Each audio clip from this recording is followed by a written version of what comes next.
The phone rang at 11:47 p.m., and I knew it couldn't be good news. Before we continue, please write in the comments which country you're listening from. Enjoy the story. My daughter Jessica's name flashed on the screen, and my heart immediately started racing. She never called this late unless something was seriously wrong.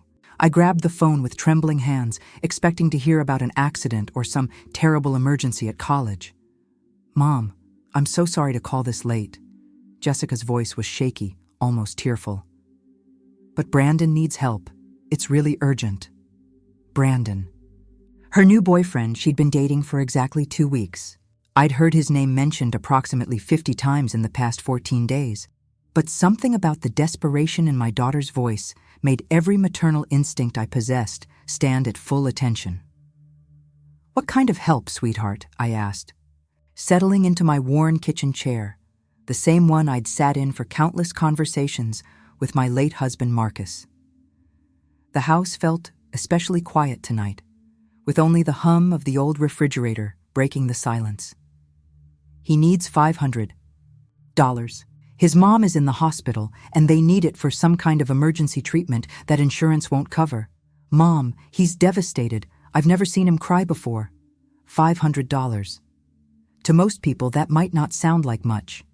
But to Dorothy Washington, a 52-year-old widow living on a nurse's pension and working part-time at a small clinic, $500 represented groceries for a month.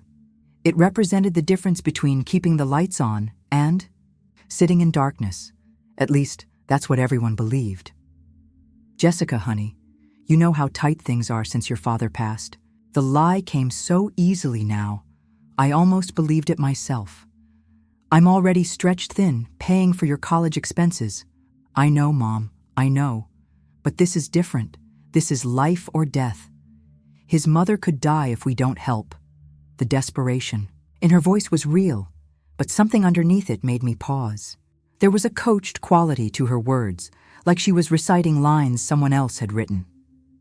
I looked around my modest kitchen, with its outdated appliances and peeling linoleum floor. The house looked exactly like what you'd expect from a struggling single mother. My 10-year-old Honda Civic in the driveway reinforced the image. My simple clothes, my careful budgeting at the grocery store, my declined invitations to expensive dinners with friends, it all painted a perfect picture of financial hardship. But pictures can be deceiving. "Where exactly is his mother hospitalized?" I asked, reaching for the small notepad I always kept by the phone. My nursing background had taught me to ask specific questions, especially in medical emergencies. There was a pause. Too long of a pause. She's at General Hospital downtown. In the cardiac unit." "Yeah, cardiac." Another red flag. Jessica was pre-med. She'd been volunteering at hospitals since she was 16. She knew the difference between cardiac units and emergency departments, between insurance procedures and urgent care protocols. She wouldn't be this vague about a medical emergency. "And Brandon is with her now?" "Yes, absolutely.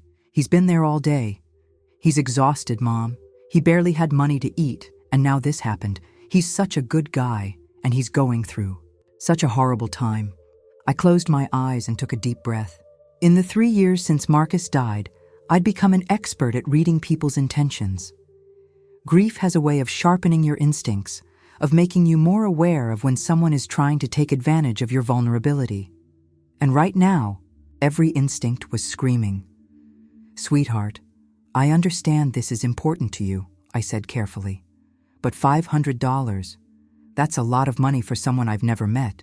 For a family emergency, I can't verify." "Mom," Jessica's voice rose, and now I heard something I'd never heard before, actual anger directed at me. "I can't believe you're being so selfish. This is about someone's life." Selfish. In 25 years of marriage and 18 years of motherhood, no one had ever called Dorothy Washington selfish. I'd worked double shifts to put my husband through business school. I'd sacrificed vacations to save for Jessica's college fund. I'd given up my own dreams to support my family's goals. But here's what Jessica didn't know. What no one knew: I wasn't broke, not even close. When Marcus died 3 years ago, he left me with more than just grief and memories. He left me with a carefully constructed financial empire worth just over $2 million. Real estate investments, stock portfolios, business partnerships, all managed discreetly through our attorney, Mr. Thompson, who'd been instructed to keep my true financial situation completely confidential. The decision to live modestly hadn't been about necessity. It had been about wisdom. Marcus had always said that money reveals people's true character faster than anything else. When people think you're vulnerable, when they believe you're struggling, they show you exactly who they really are. Some surprise you with kindness and genuine concern. Others reveal themselves as predators, circling what they perceive as easy prey. I'm not being selfish, Jessica. I'm being careful. And maybe you should be too. The silence that followed was deafening. Finally, Jessica spoke again, and her voice was colder than I'd ever heard it. Fine. I'll figure something else out. But I'm really disappointed in you, Mom. Brandon is going to think our family doesn't care about helping people in need. And there it was. The manipulation, clear as day. This wasn't about his mother's medical emergency. This was about what Brandon would think. About impressing a boy she'd known for 14 days. After Jessica hung up, I sat in my kitchen for a long time, staring at the phone. Part of me wondered if I was being too suspicious, too protective. Maybe Brandon's mother really was in the hospital.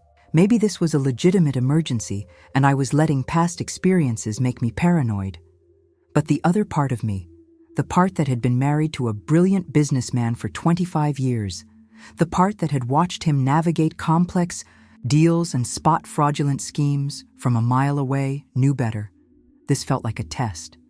And thank God I'd kept my mouth shut about the money, because something told me this was just the beginning. I couldn't sleep after that phone call, so I did. What I always do when my mind is racing, I made myself a cup of tea and pulled out the photo albums. There's something about looking at the past that helps me understand the present, especially when the present feels like it's spinning out of control. The first photo I touched was from my wedding day, 28 years ago. Marcus Washington. And I, both young and full of dreams, standing outside that little church in Richmond. I was 24, fresh out of nursing school, and he was 26, working as an entry-level accountant at a small firm downtown. We had exactly $300 between us and a one-bedroom apartment with a leaky ceiling. But we had something more valuable than money. We had integrity. Marcus used to say that integrity was like a foundation. You couldn't see it from the outside, but without it, everything else would eventually collapse. He built his entire business philosophy around that principle. Every deal he made, every partnership he entered, every investment he chose, it all had to pass what he called the sleep test. Could he sleep peacefully at night, knowing how he'd earned his money? It took him 15 years to build his first $1 million, and he did it the hard way. Real estate investments in overlooked neighborhoods that he'd researched for months. Small business partnerships with people he'd known for years. Conservative stock choices that grew slowly but steadily. He never took shortcuts, never compromised. His values for quick profits. I supported him every step of the way, working double shifts at the hospital while he went to night school for his MBA. We lived in the same small apartment for 8 years, driving the same used cars, shopping at discount stores, eating dinner at home instead of restaurants. Our friends thought we were either broke or incredibly cheap. We were neither. We were building something. When Jessica was born, Marcus sat beside my hospital bed and made me a promise. "This little girl will never have to worry about money," he said, stroking her tiny hand. "But more importantly, she'll never have to question whether people love her for who she is or what she has." That promise shaped every decision we made as parents. We lived modestly, even as Marcus's business grew. We chose a middle-class neighborhood with good schools instead of the mansion we could have afforded. We drove reliable cars instead of luxury vehicles. We taught Jessica the value of hard work, of earning what you wanted, of treating everyone with respect regardless of their financial situation. Marcus was diagnosed with pancreatic cancer 4 years ago. The doctors gave him 18 months, but he fought for 3 years, determined to see Jessica graduate high school and get settled in college. During those final months, he spent hours with his attorney, Mr. Thompson, making sure everything was properly structured to protect Jessica and me. "Dorothy," he said during one of our last conversations, "people are going to see you as vulnerable now. A widow with a daughter in college, working as a nurse. They'll assume you're struggling financially. Let them assume that." He explained, his reasoning with the same careful logic he'd used for every major decision in our marriage. "The money isn't going anywhere. Thompson will manage it all discreetly. Live off your pension and part-time work. You can do that comfortably, but keep the inheritance secret. Let people show you who they really are when they think you have nothing to offer them." At the time, I thought he was being overly cautious, paranoid even. But 3 years of widowhood had taught me he was absolutely right. I'd seen it happen to other women in my situation. Within months of their husbands' deaths, they were suddenly surrounded by new friends with investment opportunities, charitable causes that desperately needed funding, and family members who'd discovered urgent financial needs. The vultures always circled when they smelled vulnerability, but not me. Dorothy Washington, the struggling widow, attracted a different kind of attention. People offered genuine help, real friendship, authentic concern. They invited me to potluck dinners because they knew I was watching my budget. They gave me hand-me-down clothes because they thought I could use them. They treated me like an equal, not a potential ATM. The only person who knew the truth was Mr. Thompson, and he'd been Marcus's friend for over 20 years. Every month, he'd send me a brief report on the investments. The portfolio had grown to $2.3 million now, all of it sitting quietly in trusts and accounts that no one else knew existed. Jessica had no idea. As far as she knew, we'd struggled financially after her father's death, and I'd been working extra hours to pay for her college expenses. She'd gotten partial scholarships and taken a work-study job specifically because she believed we needed the help. It had taught her responsibility, independence, and the value of contributing to her own education. Until 2 weeks ago, everything had been perfect. Then Brandon Miller entered the picture. Jessica had called me, breathless with excitement, to tell me about this amazing guy she'd met in her psychology class. Tall, handsome, charming, funny, all the adjectives that make a mother's heart skip with worry. But what concerned me more was how quickly things had progressed. By their second date, he was asking about her family situation. By their first week together, he knew her father had died, and that money was tight. By the second week, he was creating emergencies that required financial solutions. The hospital story wasn't even original. I'd heard variations of it from other nurses whose daughters had been targeted by similar schemes. The sick relative, the insurance problems, the urgent need for cash, the guilt tripping about not caring enough to help. What broke my heart wasn't Brandon's obvious manipulation. Predators like him were nothing new. What broke my heart was seeing my intelligent, compassionate, strong-minded daughter falling for it so completely. Jessica had always been an excellent judge of character. Even as a child, she could spot fake people from a mile away. She'd come home from school with stories about classmates who were pretending to be nice or teachers who acted different when parents were around. Her instincts had always been sharp. But Brandon had found her weak spot, her desire to be loved and needed. He'd made her feel special, chosen, important. And then he'd gradually introduced the idea that proving your love meant sacrificing for someone, even when that sacrifice hurt. It was classic manipulation, and it was working. as I closed the photo albums and prepared for another sleepless night, I realized that Marcus's test had arrived 3 years ahead of schedule. Not for me, but for Jessica. The question now was whether I should protect her by exposing Brandon immediately, or let her learn this lesson the hard way while I quietly managed the damage from behind the scenes. Either way, Brandon Miller had no idea what he was dealing with, because Dorothy Washington wasn't nearly as helpless as she appeared. The phone calls started coming every other day after that first emergency. Each one followed the same script, but Jessica was too infatuated to notice the pattern. I wasn't. "Mom, Brandon's car broke down and he needs $300 for repairs. He can't get to his job without it, and if he misses work, he'll get fired. Mom, Brandon's landlord is threatening to evict him because his financial aid got delayed. He just needs $400 to hold him over until next month. Mom, Brandon's little sister needs money for her school books, and his family is asking everyone to pitch in. Could we help with $200? Each story was perfectly crafted to hit Jessica's emotional triggers.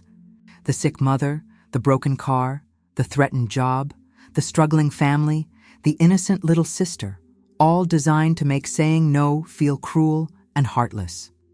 And each time Jessica called, her voice carried a little more frustration with me, a little more disappointment in my apparent selfishness. "I don't understand what's happened to you, Mom," she said during our fourth conversation about Brandon's financial crises.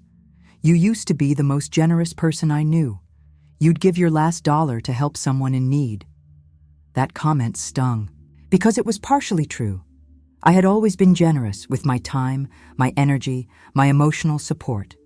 But Marcus had taught me the difference between generosity and stupidity, between helping someone and enabling them. "Sweetheart, I'm not being ungenerous. I'm being realistic. I literally don't have this money to give." "But you have some savings, right?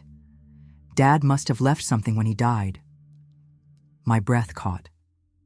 This was the first time Jessica had directly asked about inheritance, and something about the way she phrased it, so clinical, so calculating, sounded nothing like my daughter. "Jessica, you know we never talked about money in detail. Your father's medical bills were substantial. The funeral costs, the legal fees, it all added up quickly." Another lie, smooth as silk. The truth was that Marcus's life insurance had covered all medical expenses, and his business investments had continued generating income even after his death. But Jessica didn't need to know that. Not yet. So there's nothing? No savings account? No life insurance? No investments? "There's my pension and what I earn at the clinic. That's it." I heard her sigh heavily. "Brandon thinks maybe you could take out a loan or something. You know, against the house." And there it was. The real agenda, finally emerging from the shadows. Brandon wasn't just asking for small emergency loans anymore. He was suggesting that I leverage my home, the one asset Jessica knew I owned, to fund his various crises. He was escalating, and he was using my daughter as his mouthpiece. "Jessica Marie Washington," I said, using her full name for the first time in years. "Did Brandon actually suggest that I mortgage my house to give him money?" Silence.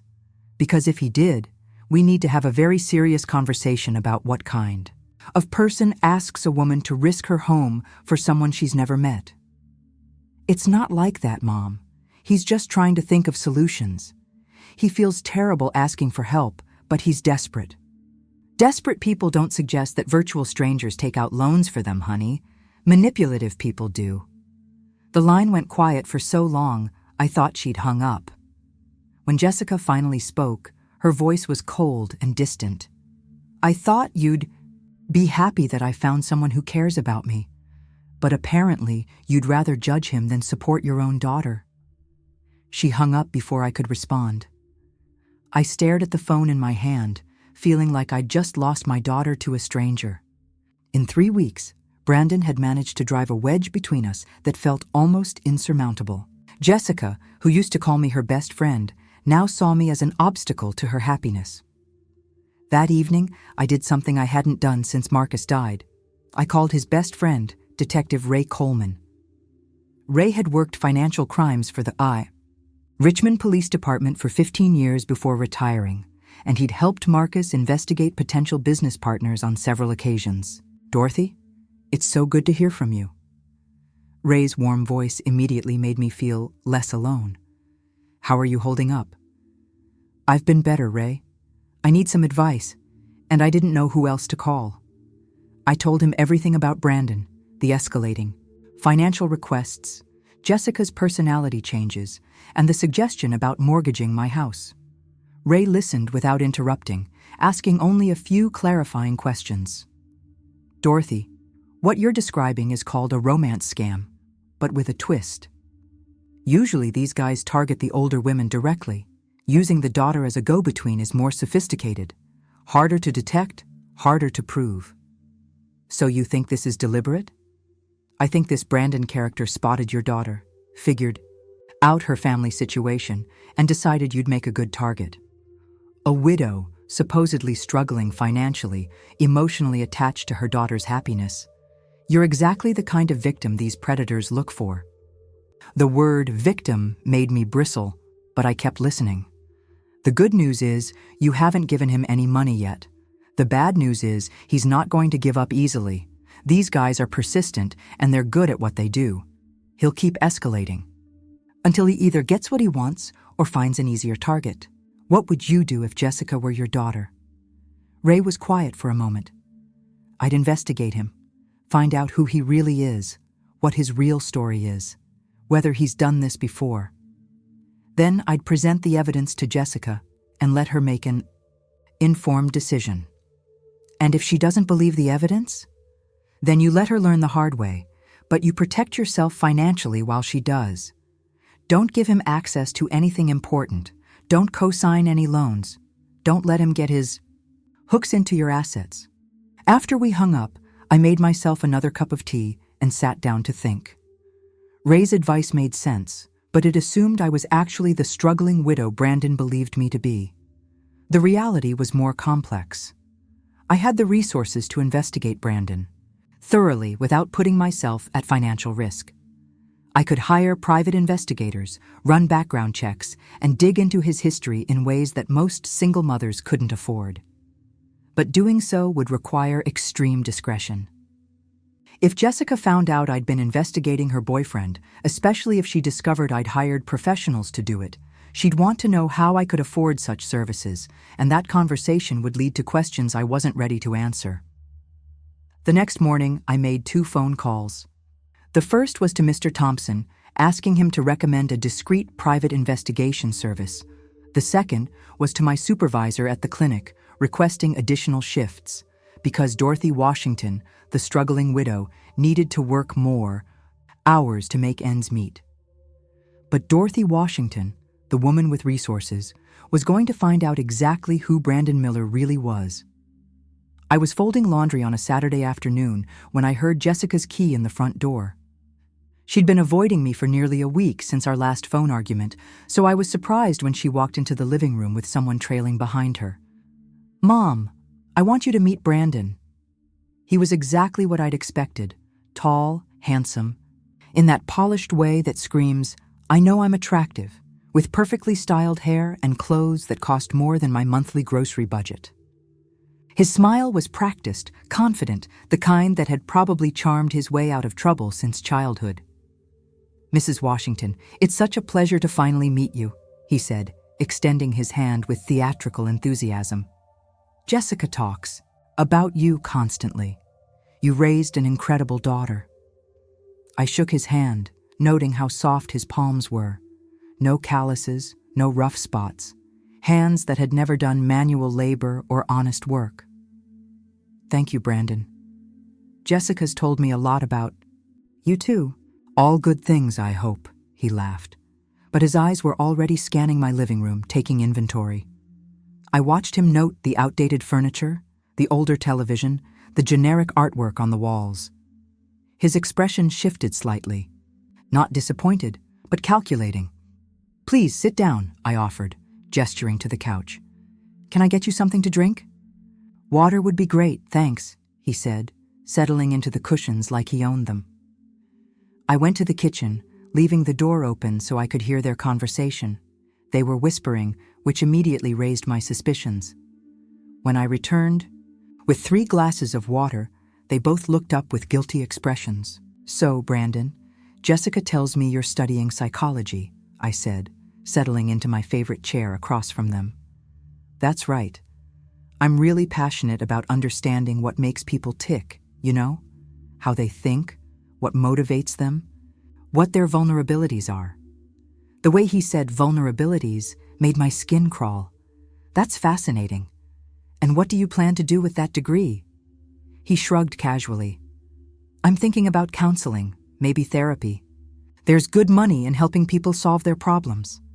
Good money, not, I want to help people, or, I feel called to make a difference. Good money. Mom, Jessica interrupted. Brandon wanted to talk to you about something important. Here. It comes, I thought, the direct approach. Brandon leaned forward, his expression suddenly serious and sympathetic. Mrs. Washington, Jessica's told me about your financial situation, and I want you to know how much I admire your strength. Raising a daughter alone, working multiple jobs, struggling to make ends meet. It takes real courage. I said nothing, just nodded slightly. The thing is, I've been in tough financial situations myself, so I understand what it's like. And I've learned that sometimes you have to take calculated risks to improve your circumstances. What kind of risks? I asked. Well, for instance, I have a friend whose mother was in a similar situation to yours. Single, working multiple jobs, house rich but cash poor.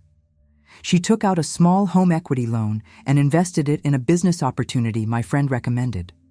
Within 6 months, she doubled her money and paid off the loan. I felt my blood, pressure rising. He was actually sitting in my living room, suggesting that I mortgage my home to fund some mysterious business opportunity. And what kind of business opportunity was this? I asked calmly. It was a restaurant franchise. Very low risk, established brand, guaranteed customer base. The initial investment was only about $15,000, but the returns were incredible. $15,000. He'd jumped from asking Jessica for a few hundred here and there to suggesting I risk my home for $15,000.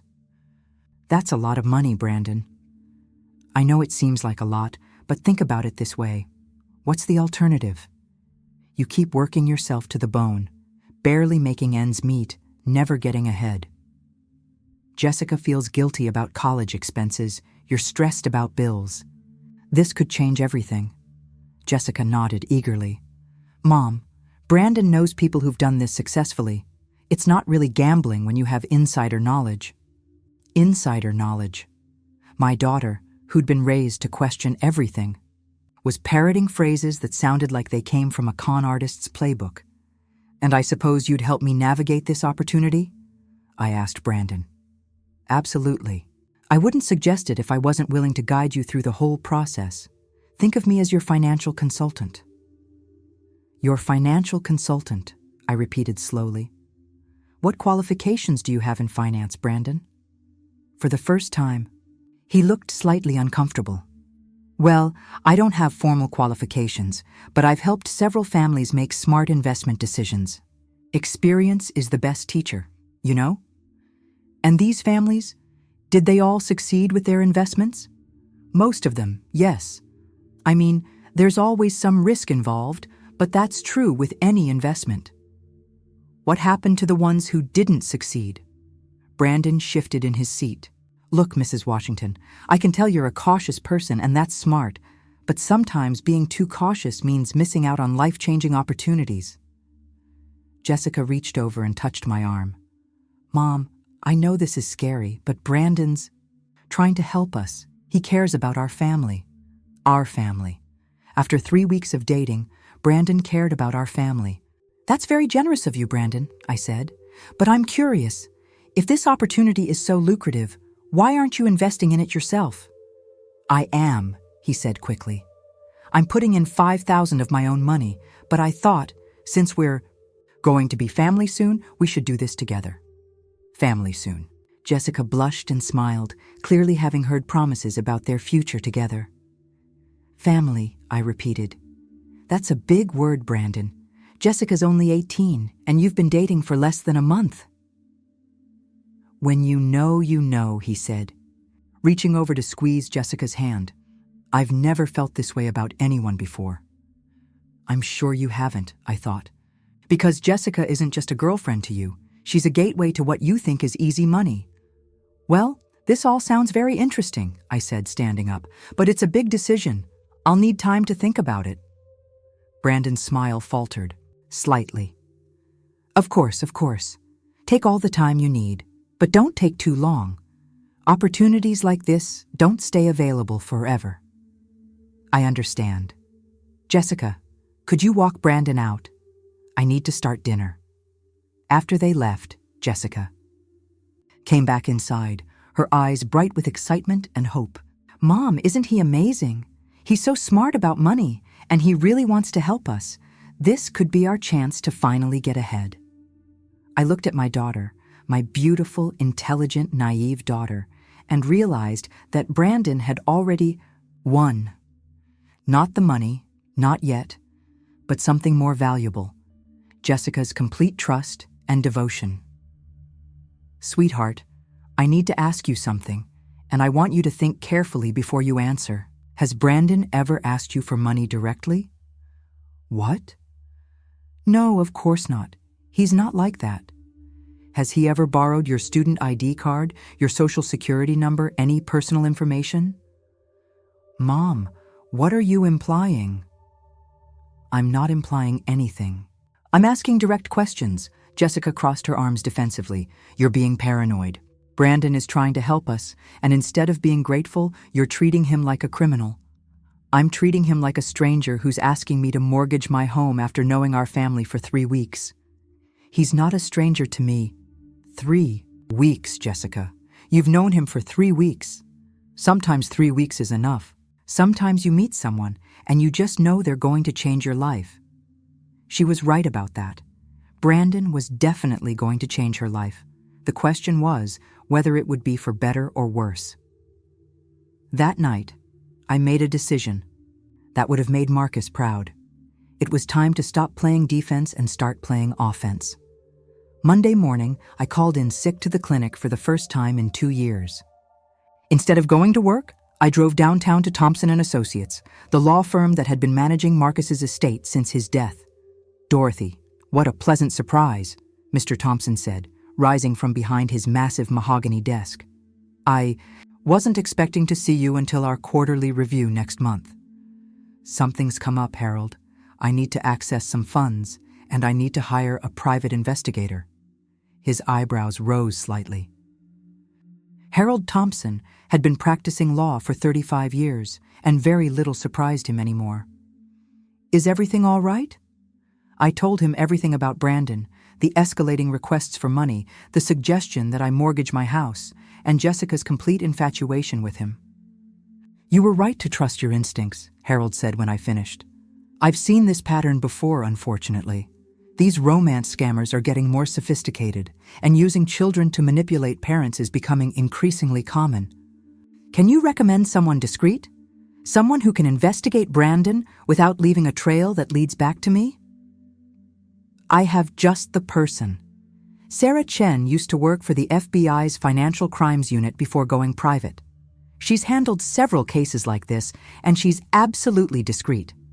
Within 2 hours, I was sitting in Sarah Chen's office, a sleek space that radiated competence and professionalism. Sarah herself was younger than I'd expected, probably in her early 40s, with sharp eyes that seemed to catalog everything. Mrs. Washington, Mr. Thompson filled me in on the basics. I want you to know that what you're describing fits a very specific pattern of fraud that we've been seeing more frequently. How does it usually work? The perpetrator identifies a target. Family, usually a single mother with assets but perceived financial vulnerability. They approach through the child, building trust and dependency. Once they've established emotional leverage, They escalate to larger financial requests, often involving the victim's primary assets like homes or retirement funds. And do they usually succeed? Sarah's expression was grim. More often than you'd think. Parental love is a powerful motivator, and these criminals know exactly how to exploit it. I handed her the manila envelope I'd prepared, containing everything I knew about Brandon. His full name, university information, Jessica's class schedule, the stories he'd told about his family, even a description of his appearance and clothing. "This is excellent," Sarah said, reviewing my notes. "You have good instincts for this kind of work. How quickly do you need results?" "As fast as possible.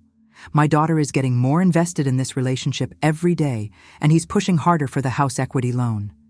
I can have preliminary results within 48 hours and a complete background report within a week. My fee is $1,500 for the basic investigation, $3,000 if you want me to dig deeper into any criminal associations or previous victims." I didn't hesitate. "The complete investigation, please," Sarah smiled. Smart choice. In my experience, when someone is running one scam, they're usually running several. Tuesday evening, Sarah called with her preliminary findings. Her voice was tense, professional, and slightly angry. "Mrs. Washington, Brandon Miller is not who he claims to be. His real name is Brandon Michael Torres, and he's 24, not 22. He's been enrolled at the university for 6 years, but has only completed about 2 years' worth of credits." 6 years? He enrolls for 1 or 2 classes each semester to maintain student status, but he's not actually pursuing a degree. The student enrollment gives him access to campus, student activities, and financial aid that he's been collecting and pocketing. My stomach dropped. What else? He's been arrested twice in the past 3 years, once for credit card fraud, once for identity theft. Both charges were reduced to misdemeanors through plea deals, so he avoided serious jail time. Has he done this before? The romance scam through daughters? I'm still investigating, but I've already found 2 other cases with striking similarities. A widow in North Carolina lost $40,000 to him last year. A divorced mother in Tennessee lost her entire retirement savings 6 months ago. I felt sick. What happened to their daughters? Both relationships ended abruptly once the mothers stopped providing money. The girls were devastated, blamed their mothers for driving away their true love, and it took months for them to understand they'd been manipulated. So Jessica will hate me no matter what I do. Not necessarily. You have an advantage those other mothers didn't have. Which is? You haven't given him any money yet. And from what I can tell, you're in a much stronger position to fight back. Sarah didn't know about my inheritance, but she could tell from the law firm connection and my ability to hire her services that I wasn't the struggling widow Brandon believed me to be. What's your recommendation? Give me 3 more days to complete the investigation. I want to document everything: his real identity, his criminal history, his previous victims, his current living situation. Then we present everything to Jessica and let the evidence speak for itself. And if she doesn't believe it, then we protect you financially while she learns the hard way. But Mrs. Washington, in my experience, young women are much more likely to accept evidence than emotions. If we can show her concrete proof that he's been lying about everything, she'll have to face reality. Wednesday night, Brandon called the house directly for the first time.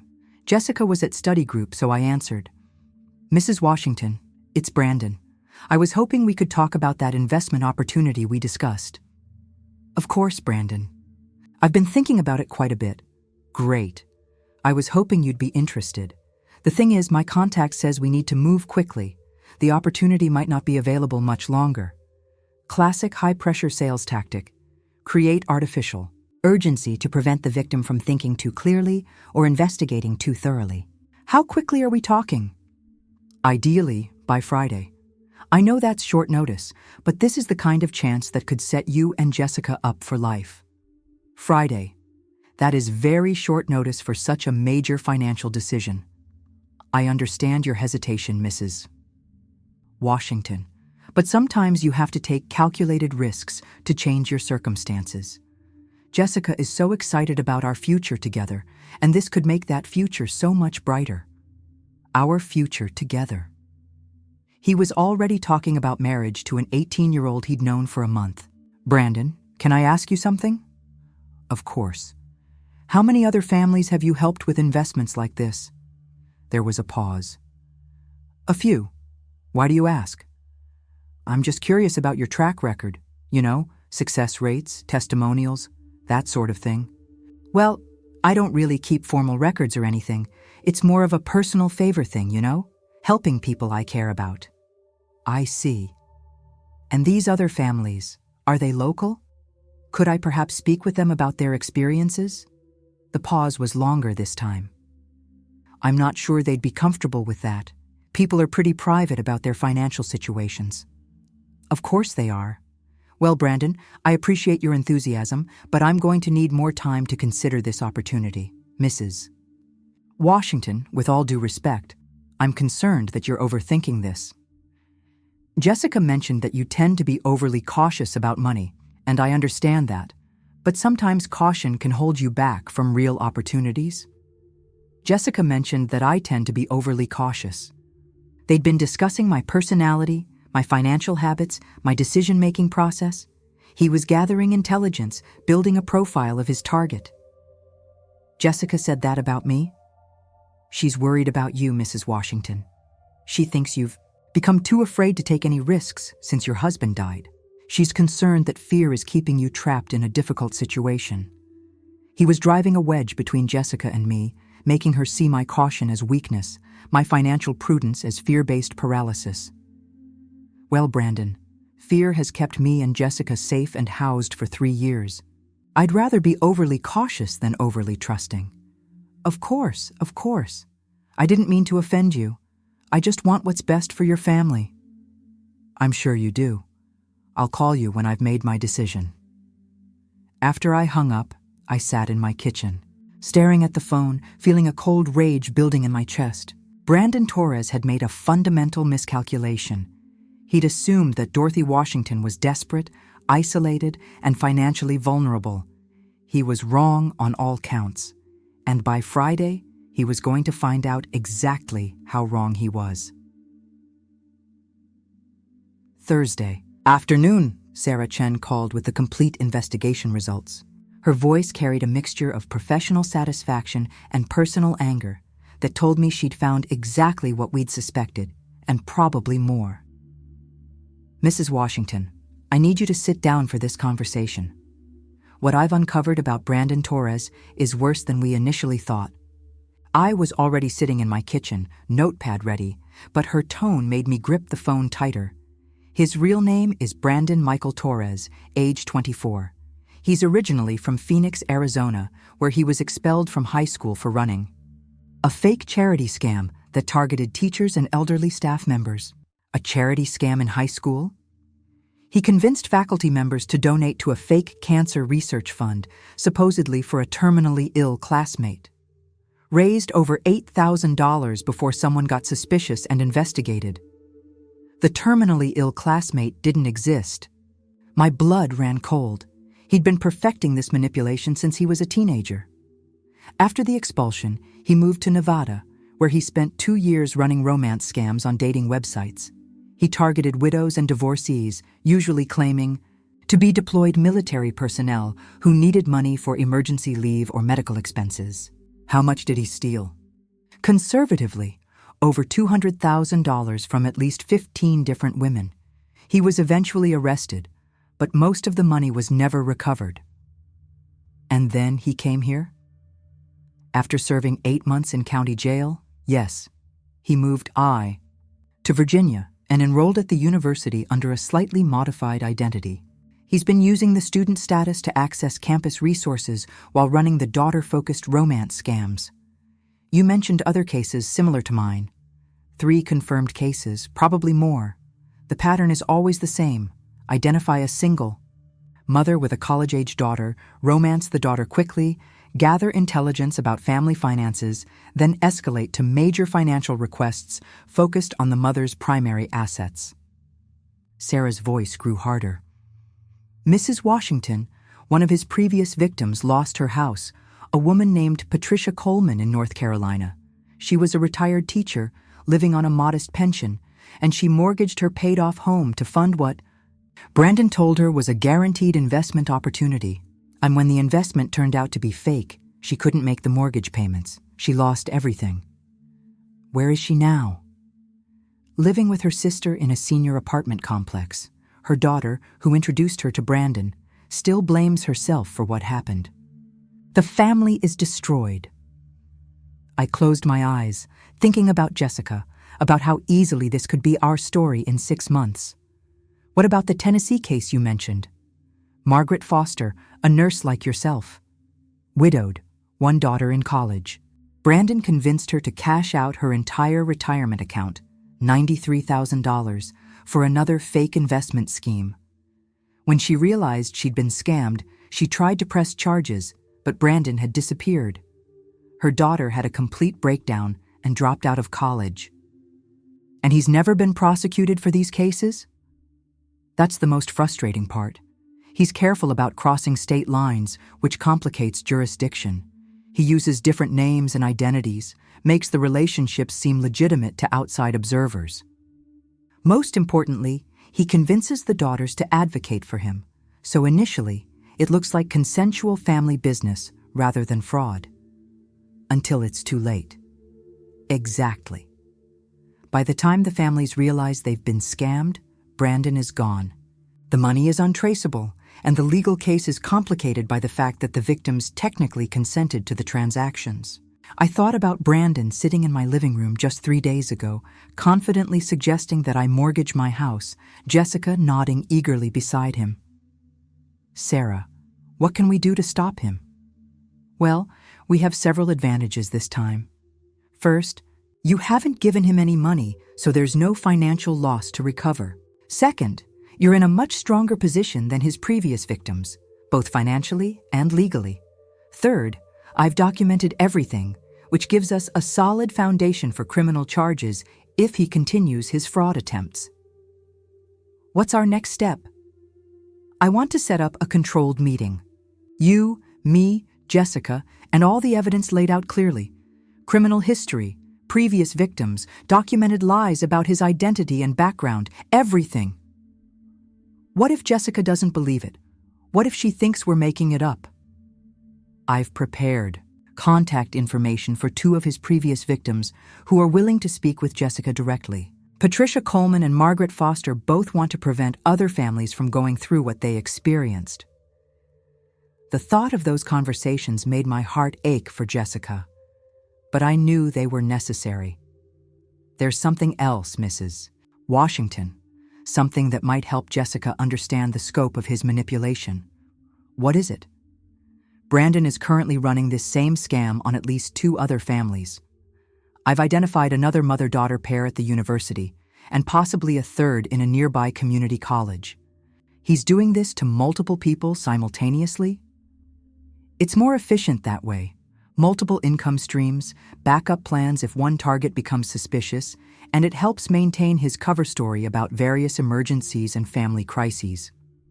I felt sick thinking about other mothers sitting in their kitchens, having the same conversations with their daughters that I'd been having with Jessica. Can we warn them? Once we've secured Jessica's safety and understanding, yes, but we have to be careful about how we approach it. If Brandon realizes he's been exposed, he might escalate his timeline with all his current targets.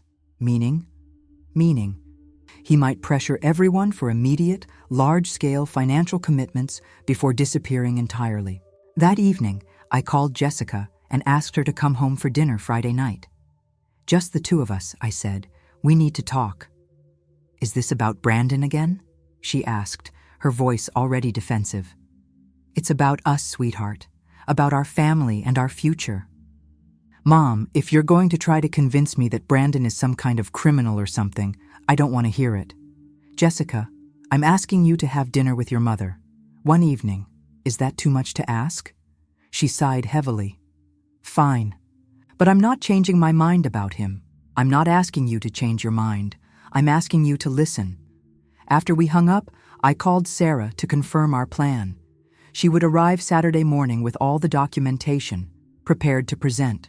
Everything in a clear, non-accusatory way that focused on facts rather than emotions.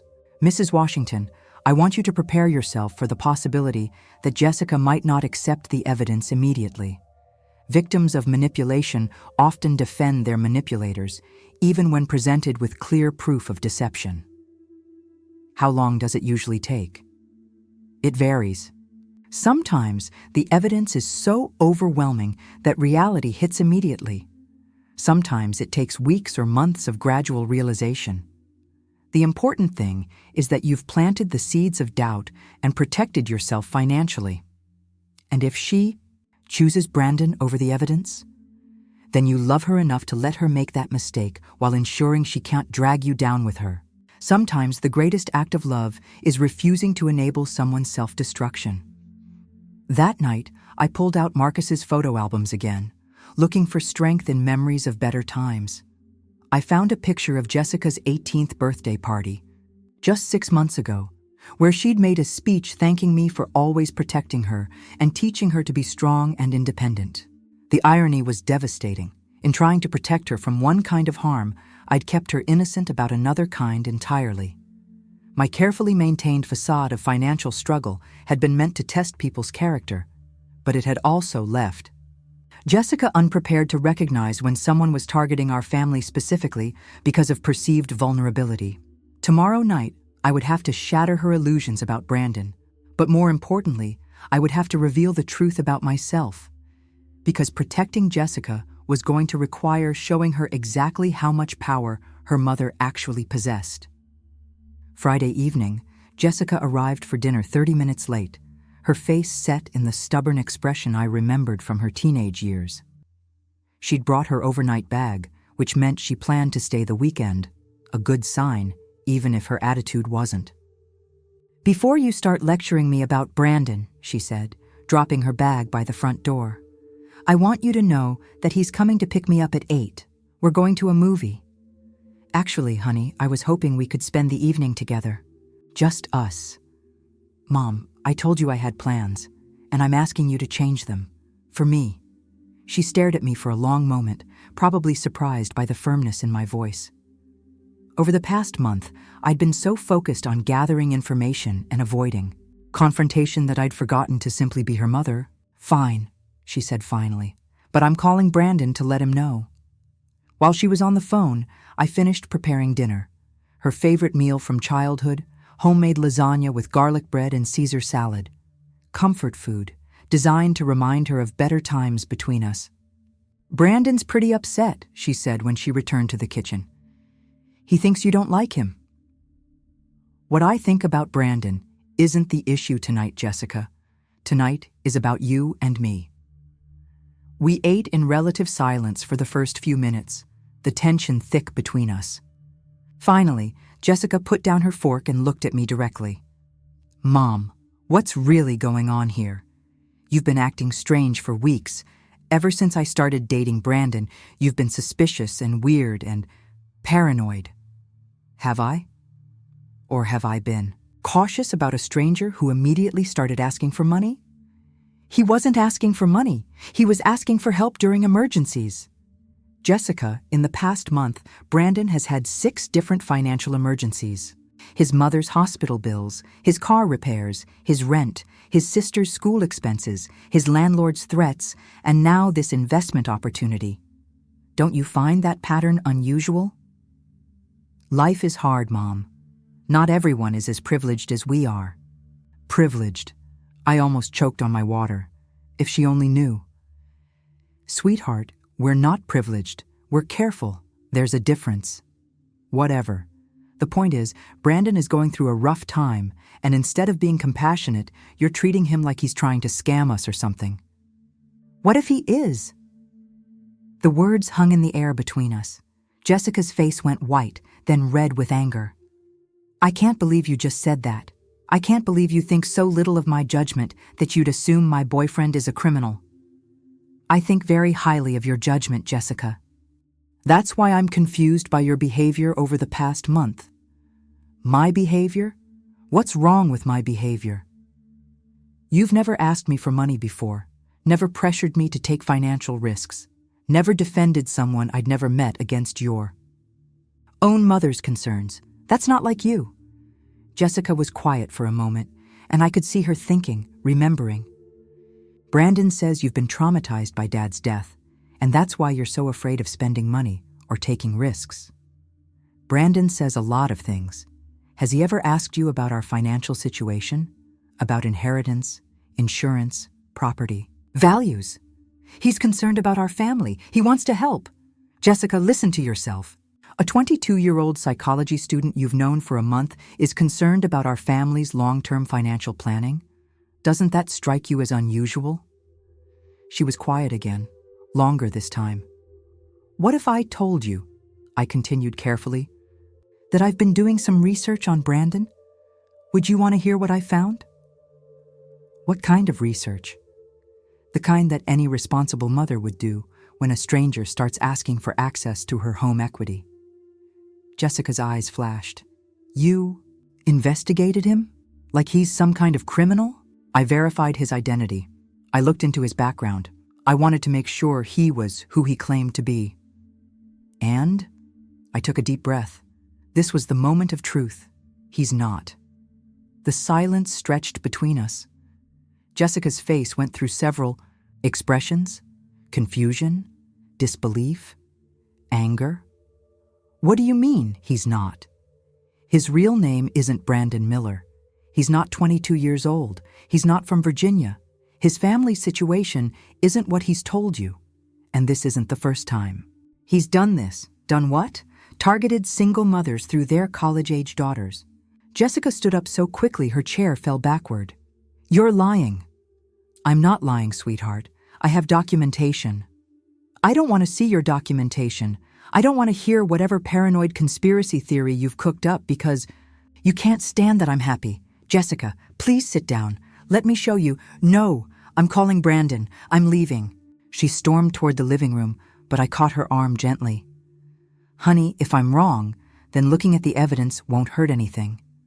But if I'm right, and you don't look at it, it could hurt everything.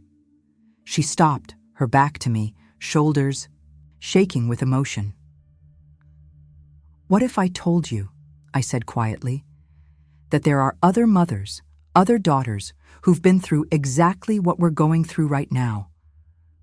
What if I told you that some of those mothers lost their homes, their life, savings, because they trusted someone who was lying about everything? Jessica turned around, tears in her eyes. That's not Brandon. How do you know? Because I know him. You've known him for 4 weeks, Jessica. 4 weeks. Sometimes 4 weeks is enough. Sometimes it is, but sometimes it's not nearly enough. Time to really know someone, especially someone who's lying about fundamental facts of his identity. I pulled out my phone and showed her Sarah's preliminary report. Just the basic facts, not the devastating details. His real name is Brandon Torres. He's 24, not 22. He's been enrolled at the university for 6 years, but has only completed 2 years of coursework. He's been arrested twice for fraud. Jessica stared at the phone screen, her face pale. This is fake. You made this up. Jessica, I hired a licensed private investigator, a former FBI agent. These are official records. You hired a private investigator? Her voice was barely a whisper. Yes. How? How did you afford that? And there it was. The question I'd been dreading and anticipating in equal measure. That's a conversation for another time, sweetheart. Right now, we need to focus on Brandon. No, Mom. Right now, we need to focus on how a woman who supposedly struggles to pay grocery bills hired a private investigator. I looked at my daughter, my intelligent, perceptive daughter who'd inherited her father's sharp mind and her mother's stubborn determination, and realized that the time for partial truths was over. You're right. We do need to talk about that. Are you going to tell me the truth? Finally? I'm going to tell you everything. But first, I need you to promise me something. What? Promise me that you'll listen to everything before you make any decisions. About Brandon, about me, about us. Everything. Jessica sat back down, her face a mixture of hurt, confusion, and dawning suspicion. "Mom, what haven't you been telling me?" I reached across the table and took her hands in mine. The same hands I'd held when she was learning to walk, when she'd skinned her knees, when she'd cried over her first heartbreak. "Sweetheart, we're not poor. We never have been." Jessica's hands went limp in mine. She stared at me as if I'd just told her I was an alien from another planet. "What do you mean we're not poor?" "I mean your father left us very well provided for, more than well provided for. But you work at the clinic, you drive that old car, you shop with coupons, you told me we couldn't afford—" "I chose to live that way, Jessica. There's a difference." She pulled her hands away from mine and leaned back in her chair, her eyes wide with shock and something that looked like betrayal. "How much money do we have?" "Your father's investments and life insurance left us with just over $2 million. The number hit her like a physical blow. She actually gasped, putting her hand to her chest. $2 million?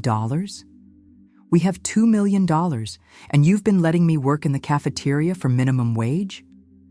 You've been letting me stress about student loans and textbook costs and eating ramen noodles because I thought we couldn't afford real food?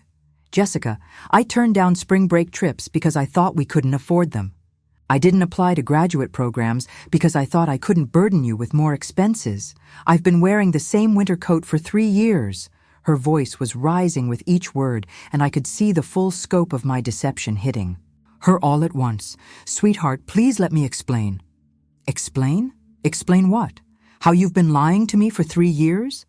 How you've let me feel guilty for every penny I cost you when you're sitting on millions of dollars?"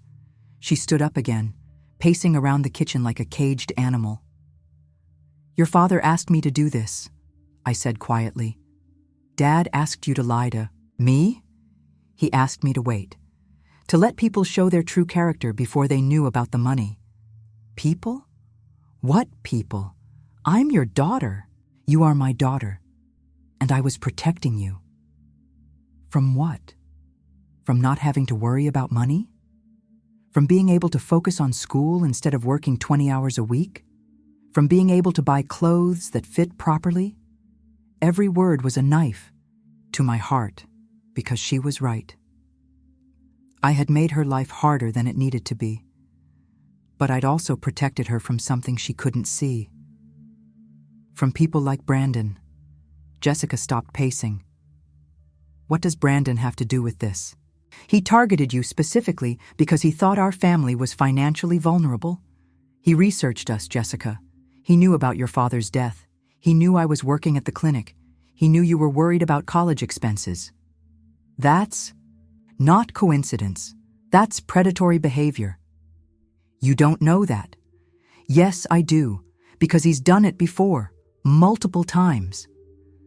I pulled out Sarah's complete report and spread it across the kitchen table. Photos, arrest records, victim testimonials, financial documentation, everything. Brandon Torres has stolen over $200,000 from widows and single mothers. He finds them through their daughters, just like he found me through you. Jessica stared at the papers, her face going pale as she read. "This says he was arrested for credit card fraud, identity theft." Keep reading. She picked up Patricia Coleman's statement, her hands shaking slightly as she read about the retired teacher who lost her home. "She mortgaged her house for him, just like he wanted you to convince me to do. This woman, she lost everything? Everything.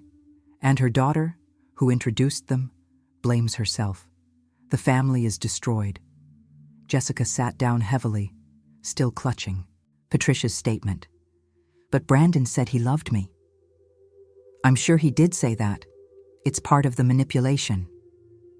She picked up another document, Margaret Foster's police report about losing her retirement savings.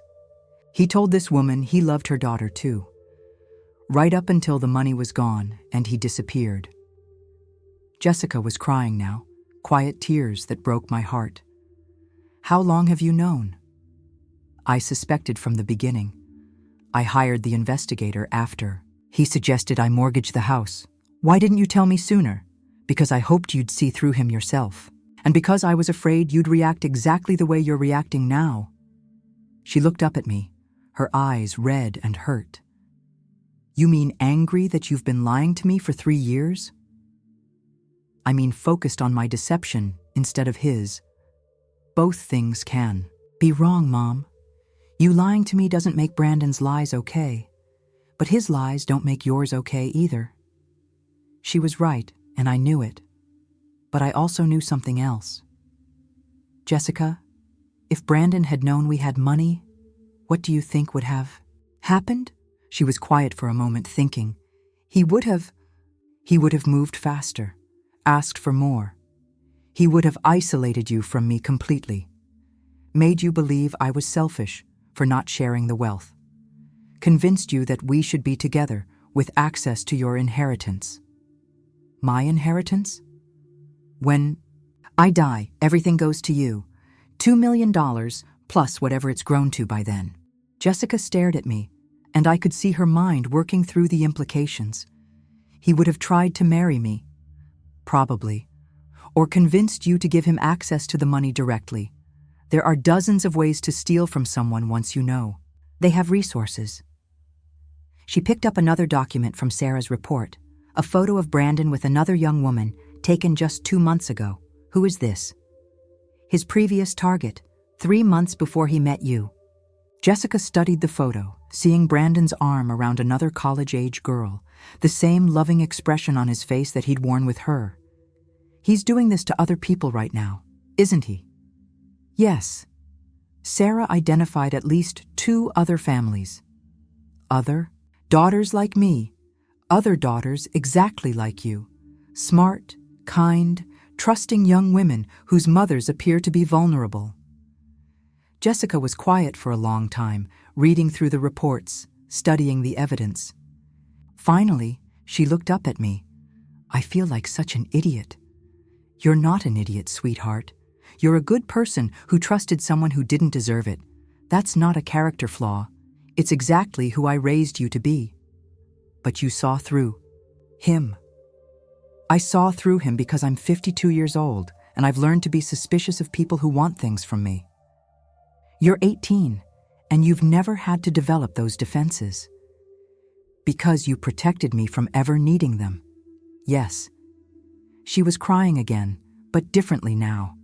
Not the angry tears of betrayal, but the heartbroken tears of someone realizing they'd been manipulated. Did he ever care about me at all? Even a little bit? I don't know, honey.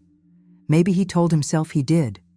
But people like Brandon are very good at compartmentalizing their emotions to justify their actions. What happens now? I reached across the table and took her hands again. This time, she didn't pull away. "Now we decide what we want to do about it." "What do you mean?" "I mean we have options. We can simply cut contact with Brandon and move on with our lives. Or we can make sure he doesn't do this to anyone else." "How would we do that?" "Sarah has enough evidence to file criminal charges. If we're willing to cooperate with law enforcement, we can help build a case that protects other families." Jessica wiped her eyes and sat up straighter. For the first time all evening, she looked like the strong, determined young woman I'd raised. "I want to stop him." "Are you sure?" "It means going public with what happened. It means admitting you were manipulated. If it prevents other girls from going through this, yes, I'm sure." I felt a surge of pride in my daughter that almost brought me to tears. "There's one more thing, Jessica." "What?"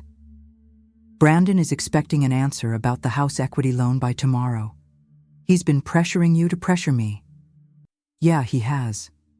What if we let him think he's getting what he wants?" Saturday morning, Sarah Chen arrived at exactly 9 o'clock with Detective Coleman and a young woman I didn't recognize. Jessica and I had spent most of the night planning, and my daughter's transformation from heartbroken victim to determined ally had been remarkable to witness. "Mrs. Washington, Jessica, I'd like you to meet Detective Maria Santos from the Financial Crimes Unit, and this is Amy Chen. No relation despite the name." Amy looked to be about Jessica's age, with short, dark hair and intelligent eyes that held a sadness I recognized immediately. Amy was Brandon's target before Jessica, Sarah explained gently. She's agreed to help us with today's operation. Jessica stood up and walked directly to Amy, extending her hand. I'm sorry for what he did to you. I'm sorry he did it to you. Too, Amy replied, but I'm glad we can stop him together. Detective Santos spread out a collection of recording devices and legal documents across our dining room table. Here's how this is going to work. Jessica will call Brandon and tell him that you've agreed to the loan. We'll arrange a meeting where he expects to finalize the paperwork, but instead we'll be documenting his attempted fraud. Is that legal? Jessica asked. Completely. He's committing multiple felonies: wire fraud, identity theft, conspiracy to commit mortgage fraud. Recording him in the act gives us everything we need for prosecution. What exactly do I tell him? Jessica asked. Sarah pulled out a script she'd prepared. You tell him that your mother has agreed to take out a $15,000 home equity loan for his investment opportunity. You're excited, grateful, and you want to meet today to sign the paperwork. And then? Then he'll show up here expecting to walk away with $15,000, and instead he'll walk away in handcuffs. Amy leaned forward. Jessica, I need to warn you about something. When Brandon realizes he's been caught, he's going to say terrible things to you. He's going to try to make you feel guilty, stupid, responsible for his situation. Don't listen to him. What did he say to you? He told me I was a pathetic little girl who'd ruined his life. He said I was too ugly and boring for anyone to actually love, and that's why I'd been so desperate for his attention. He said my mother was a bitter old woman who couldn't stand to see me happy. Jessica's face hardened. He said some of those same things about my mom when she wouldn't give him money immediately. It's all manipulation, Detective Santos explained. When the con fails, they try to inflict as much emotional damage as possible. It's revenge, and it's also an attempt to make you too ashamed to cooperate with prosecution. That's not going to happen, Jessica said firmly. At noon, Jessica made the call. I watched her face as she delivered the performance of her life. Brandon, hi, it's me. I have amazing news. Yes, she said, yes. Mom agreed to the loan. I know. Right? She realized you were trying to help us, and she feels bad for being so suspicious. No, 15,000, just like you suggested. Today? Yes, we can meet today. She wants to get this done quickly, so we don't miss the opportunity. 4 o'clock? Perfect, yes, bring the paperwork. I love you too. When she hung up, Jessica was shaking slightly. He sounded so happy, so excited. Because he thinks he's about to steal $15,000 from your family, Amy said gently. That's what makes him happy. Detective Santos tested the recording. Equipment one more time. Remember, Jessica, we need him to clearly state what he wants the money for, how much he's requesting, and any promises he makes about returns on investment. The more specific, the better. What if he gets suspicious? He won't, Sarah said confidently. In his mind, he's won. He's convinced the vulnerable widow to mortgage her house, and her naive daughter is completely under his control. He's not expecting resistance. The next 4 hours crawled by like 4 days. We went over the plan repeatedly, tested equipment, reviewed legal procedures. Jessica practiced her responses until they sounded natural. I tried to prepare myself for seeing Brandon's real face when the mask finally came off. At 3:45, Detective A. Santos and her backup positioned themselves in unmarked cars outside. Sarah and Amy hid in the kitchen, listening through the recording equipment. Jessica and I sat in the living room, waiting. Brandon arrived at exactly 4 o'clock, carrying a briefcase and wearing his most charming smile. Mrs. Washington, Jessica. He kissed Jessica on the cheek and shook my hand enthusiastically. I can't tell you how excited I am about this opportunity. This is going to change everything for your family. I hope so, I said, playing my part. It's a big decision. The best decisions usually are, he said, opening his briefcase with practiced confidence. Now, I've prepared all the paperwork for the home equity loan. $15,000? Just like we discussed. He spread documents across my coffee table, official-looking forms with bank letterheads and legal language. These look very professional, I said, examining them closely. My friend in the banking industry helped me prepare them.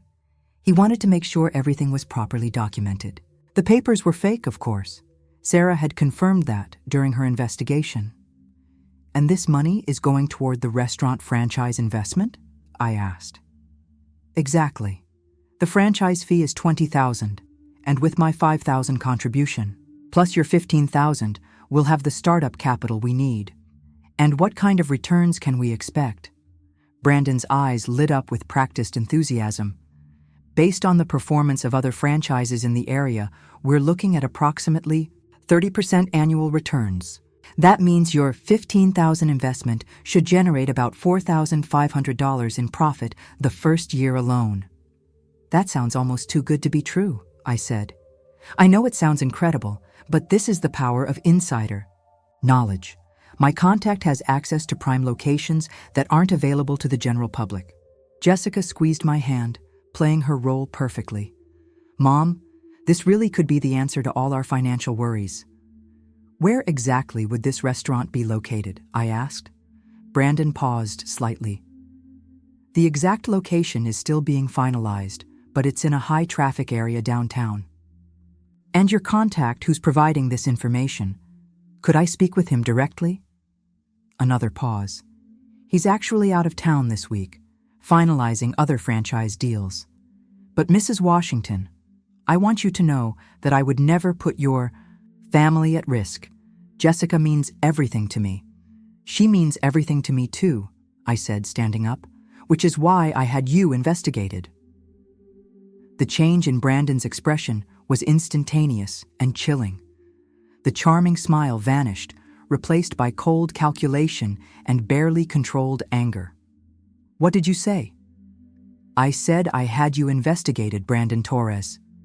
Jessica gasped dramatically, as if hearing his real name for the first time. Torres?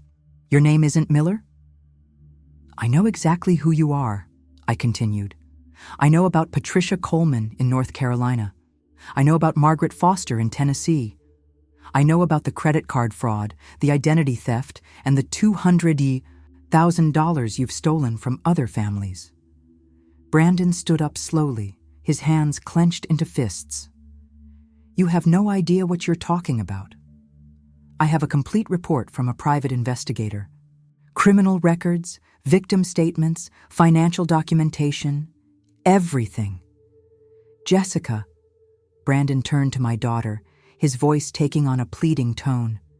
Don't listen to her. She's lying because she can't stand to see you happy. Actually, Brandon, I already know everything, Jessica said, standing beside me. I've seen all the evidence. The mask came off completely then. Brandon's face twisted with rage and contempt. You stupid little bitch. Do you have any idea what you've done? Do you know how much money you've cost me? About $15,000, I'd guess, Detective Santos said, walking through the front door with her backup officers. Brandon Torres, you're under arrest for attempted fraud, identity theft, and conspiracy to commit mortgage fraud. Brandon spun around, his eyes wild. This is entrapment. You can't prove anything. Actually, we just recorded you attempting to defraud Mrs. Washington of $15,000 using false documents and a fake identity, Detective Santos said, placing handcuffs on his wrists. We have everything we need. As the officers led him toward the door, Brandon turned back to Jessica one last time. You think you're so smart, but you're nothing. You're a pathetic little girl who was so desperate for attention that you fell for the first guy who showed interest. No one will ever actually love you. Jessica looked him straight in the eye and smiled. The difference between us, Brandon, is that I learned from my mistakes. You're going to keep making the same ones until someone stops you. Well, she continued as the door closed behind him, I guess we just did. 6 months later, I was sitting in my new car, a reliable Honda that didn't embarrass Jessica when she rode with me. outside the courthouse where Brandon Torres had just been sentenced to 4 years in federal prison for fraud and identity theft. Jessica emerged from the building with Amy Chen and 2 other young women who'd been Brandon's victims. Detective Santos had contacted families across 3 states, and the evidence had been overwhelming. Brandon's elaborate schemes had finally caught up with him. "How do you feel?" I asked Jessica as she got into the passenger seat. "Proud," she said without hesitation. "Proud that we stopped him. Proud that other families won't go through what we went through." The past 6 months had been a journey of rebuilding trust and establishing new foundations for our relationship. Jessica had moved into a nicer apartment near campus, one I could actually afford to help with. She'd quit her cafeteria job to focus on her studies, but she'd also started volunteering with a financial literacy program that educated young women about romance scams. "Mom, I need to ask you something," Jessica said as we drove home. "Anything. Are you ever going to date again?" The question surprised me. We'd talked about many things over the past months, but romance hadn't been one of them. "I don't know. Maybe someday." "Why?" "Because I met someone I think you'd like. He's Professor Martinez's father. You know, my statistics professor. He's a widower. He's a retired engineer, and he volunteers at the hospital where you used to work." "Jessica." "Marie Washington, are you trying to set me up?" "Maybe. But here's the thing. He has no idea we have money. He just knows you're a nurse who raised a daughter alone. If he's interested in you, it'll be for the right reasons." I smiled, thinking about Marcus and how proud he'd be of the woman Jessica had become. "What's his name?" "Robert. Robert Martinez. And before you ask, yes, I already did a background check on him through Sarah's firm." I laughed out loud. "You hired a private investigator?" I figured we should probably make that a family tradition. That evening, I called Mr. Thompson to discuss something I'd been considering for months. "Dorothy, you know I support any decision you make regarding the estate," he said after I'd explained my plan. "But are you certain about this?" "I'm certain. Jessica needs to understand the responsibility that comes with wealth, and she needs time to learn how to manage it wisely. And the timeline? I want to transfer half the assets to her name on her 21st birthday, with the remainder following when she turns 25. But I want her involved in the management decisions starting now." That's very wise. Most people who inherit wealth suddenly aren't prepared for the responsibility. Jessica will be prepared. The past 6 months have taught her more about money, trust, and human nature than most people learn in a lifetime. When I told Jessica about the plan over dinner the next week, her reaction was exactly what I'd hoped for. "Mom, that's terrifying and exciting at the same time." "Good. It should be both." "What if I make mistakes?" "Then you'll learn from them. That's what the gradual transition is for." "And you'll help me?" "Every step of the way." "But Jessica, I want you to understand something important." "What?" "This money is a tool, not a goal. It should give you freedom to pursue what matters to you, not become what matters to you. Like Dad always said, integrity first, everything else second. Exactly like Dad always said. 3 months later, Jessica brought Robert Martinez to dinner. He was everything she'd described: kind, intelligent, genuine, and completely unimpressed by material things. He brought me flowers from his own garden and spent the entire evening asking about my work at the clinic, my memories of Marcus, and my hopes for Jessica's future. He never once asked about money, investments, or property values. He's lovely. I told Jessica after he left, "I told you so, and Mom?" "Yes?" He volunteers at a literacy program for adults. He teaches people how to manage their finances and avoid scams. Of course he does. I might have mentioned that you're passionate about financial education too. I shook my head, smiling. You're impossible. I learned from the best. A year after Brandon's arrest, I received a letter that I'll treasure forever. It was from Patricia Coleman, the retired teacher in North Carolina who'd lost her home to Brandon's schemes. "Dear Mrs. Washington, it read. I wanted you to know that because of your courage in exposing Brandon Torres, I was able to recover some of my losses through the criminal restitution program. More importantly, my daughter and I have rebuilt our relationship. She understands now that I wasn't the enemy. He was. Your family's bravery gave us both a second chance. Thank you for refusing to be a victim and for making sure he couldn't hurt anyone else. Jessica was accepted to graduate school with a full scholarship she'd earned through her academic excellence. She'd chosen to study forensic psychology with a focus on financial crimes and victim support. I want to help other families the way Sarah helped us, she explained. I want to make sure people like Brandon can't destroy lives the way he tried to destroy ours. As I write this, sitting in the same kitchen where Brandon once tried to convince me to mortgage my home, I think about the lessons we've learned. Money doesn't make you a target. Perceived vulnerability does. Trust is precious and should be earned slowly. The greatest protection against predators isn't wealth or security systems. It's knowledge and the willingness to act on your instincts. Most importantly, the best defense against manipulation is a strong sense of your own worth that doesn't depend on anyone else's approval.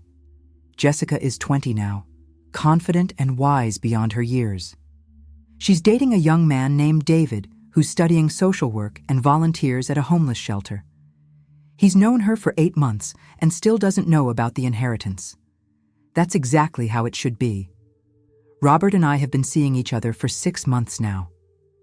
He still thinks I'm a financially struggling widow, and I haven't corrected that impression yet.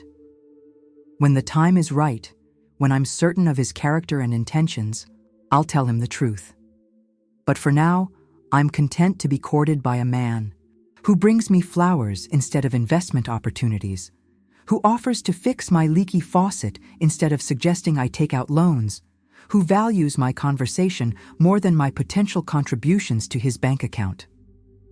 Brandon Torres is serving his sentence in federal prison. He'll be eligible for parole in 3 years, but he'll be required to participate in financial counseling and will be prohibited from using dating apps or social media during his probation period.